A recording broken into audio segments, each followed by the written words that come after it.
Chapter 2. The Encounter. The rising sun cast long, mist-softened shadows across the Maine forest floor. Sadie and Bart started out on their day's hike, backpacks heavy with supplies, and their freshly rolled sleeping bags and folded tents. After the 100-mile wilderness and yesterday's hike past Bald Mountain, the just over 8 miles between the Bald Mountain Brookline 2 and Caratunk promised a pleasant day of hiking.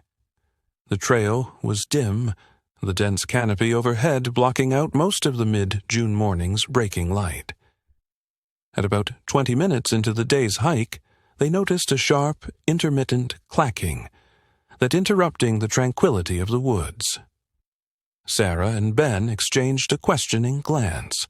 The sound seemed to be coming from deeper within the forest, in the direction that they were headed, growing louder as they walked up the trail. "What is that?" Sadie whispered, her voice barely audible.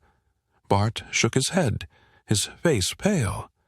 "I don't know, but it doesn't sound like anything that I have heard before." "Is it maybe a crow tapping a rock?" asked Sadie. "That sounds like a rock that is too big for a crow," answered Bart.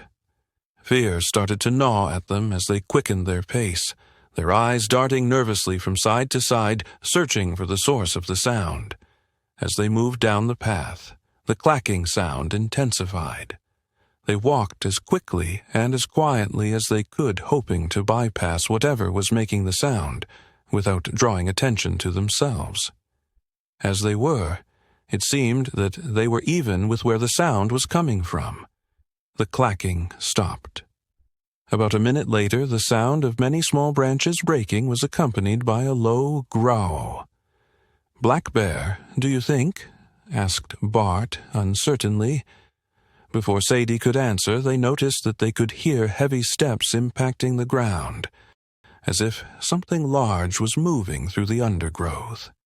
Dread washed over them as they realized that whatever had been making the clacking sound was following them. The pair increased their pace to as fast as they could walk on the uneven, rocky path, hoping to put some distance between them and whatever was now following them. From the sound in the undergrowth, the creature easily kept up with them and was getting closer to them. If whatever is following us is a black bear, we shouldn't be walking with our backs to it. We are not going to be able to outrun it. We should stand our ground or walk sideways facing the bear, make noise, and try to look as big as we can to see if it will go away," said Sadie. "There is a clearing just ahead," said Bart.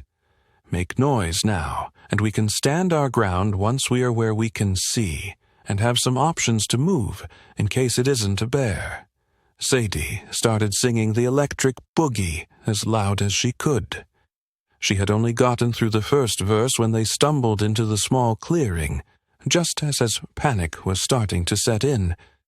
The sound of snapping underbrush behind them stopped, replaced by an ominous silence. "The electric boogie?" questioned Bart. "I went to a wedding just before we started our hike, and it was the only thing that I could think of," replied Sadie. Once they were in the center of the small clearing, Sadie and Bart followed the advice of the park rangers about how to react to bear encounters. The pair stood together to appear larger, faced the direction of the creature, raised their arms in the air, and started shouting and making noise. Then, from the shadows, small rocks began to fly through the air towards them.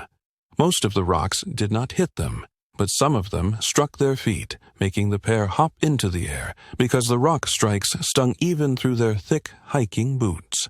The pair went silent and dropped their arms to their sides.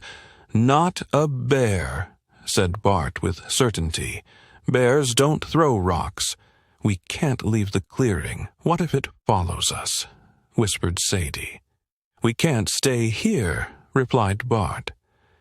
"Do you think that we can scare it away with bear spray?" He then asked, uncertain, "Which one of us is going to walk within 40 feet of that not a bear?" asked Sadie. The wind is blowing towards whatever it is. If we spray a wide pattern, the wind might drift enough of the spray far enough to make it go the other direction. Bart replied, as he unhooked his bear spray canister from the loop on his backpack. Have yours ready, just in case it chases us instead of leaves. As Sadie reached back to unhook her canister of bear spray from her belt loop, she asked, If this works, we're going the whole 8 miles to Caratunk, not stopping, right? As fast as we can go, said Bart decisively. Just then, the creature shaking the small trees and roaring stepped into the clearing. Sadie and Bart froze. The creature was taller than any basketball player and wider than a pro wrestler. The hair-covered creature stood on 2 feet at the edge of the clearing and howled, arms outstretched. Now, said Bart as he sprayed an arc of bear spray towards the creature. Move! Bart continued to spray in short bursts in an arc until his canister was almost completely empty. Then he, too, turned and followed Sadie towards the other side of the clearing. The couple sprinted across the clearing away from the creature and towards the trail through the woods. They imagined that they could feel the ground shaking as the creature took a few running steps towards them. Bart looked back just as the creature reached the edge of the bear spray cloud, drifting towards it. The creature slowed and then paused, then let out the loudest sneeze that they had ever heard. They heard gasping breaths as the creature breathed in more of the drifting spray. The creature turned away from them, back in the direction that it had come from. We have maybe a half hour to put as much distance between it and us as we can, gasped Sadie, a little breathless from the sprint and the stress. The pair walked as quickly as they could without risking a misstep on the trail, which might result in a turned ankle or a fall. They pushed as hard as they could for the next 7 hours until they reached the town of Caratunk. The entire time that they were walking, they were dreading that they would hear heavy footsteps behind them. When they reached the small town of Caratunk, Sadie and Bart finally allowed themselves to slow down. They stumbled into the first building they came across, a rustic lodge with a welcome hikers sign out front. A bell jingled as they entered, and the receptionist, an older man with silver hair and a knowing smile, looked up from his desk.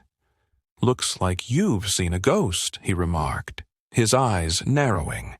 Sadie, still catching her breath, blurted, Not a ghost, something big, hairy, and throwing rocks. The man's smile faded. Ah, so you've met one of them. Bart's eyes widened. You know what it was. The man hesitated before gesturing for them to sit down. Most hikers come through here for the wilderness, the peace and quiet. But every once in a while, someone like you shows up, someone who's had a run-in with the unknown. He leaned in closer, lowering his voice. Some call it Bigfoot. Others say it's an old forest spirit, something that doesn't take kindly to people straying too far off the path. But whatever it is, you're lucky to be standing here. Most who encounter it don't get away so easily. Sadie shivered. But why us? We stayed on the trail. We weren't bothering anything. The man nodded solemnly. Sometimes that's all it takes, being in the wrong place at the wrong time. Bart shifted uneasily. We sprayed it with bear spray. It sneezed and ran off. Did we anger it? The old man let out a dry laugh. Probably, but you also did the smartest thing you could. Those creatures don't like anything messing with their senses. That spray bought you time. Hopefully, it'll forget about you now that you're out of its territory. Sadie and Bart exchanged a glance, both wondering if they'd ever feel safe in the woods again. The man stood and walked to a bookshelf, pulling down an old leather-bound journal. He flipped through the pages, stopping at a detailed sketch of a hulking, hairy creature with piercing eyes. The caption beneath it read, "The Forest Watcher."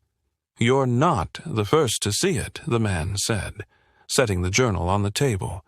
"And you won't be the last. But you did something most don't. You made it out alive." Sadie traced a finger over the sketch, her voice trembling. "Why doesn't anyone warn hikers about this?" The man sighed.